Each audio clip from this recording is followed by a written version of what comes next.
اگر دانت میں درد ہو تو لونگ کو منہ میں رکھو، فوری آرام آئے گا۔ اگر نزلہ زکام نہیں رکتا تو خشخاش کو دودھ میں ابال کر نیم گرم پی لیا کرو۔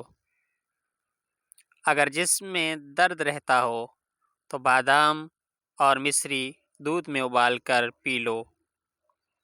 اگر نظر کم ہو رہی ہو تو گلقند کو دودھ کے ساتھ کھایا کرو۔ اگر حافظہ زیادہ کرنا چاہتے ہو تو بادام اور شہد ملا کر کھایا کرو۔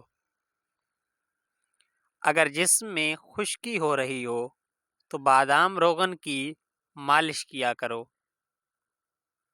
اگر کمزوری محسوس ہو تو کھجور کو کھایا کرو۔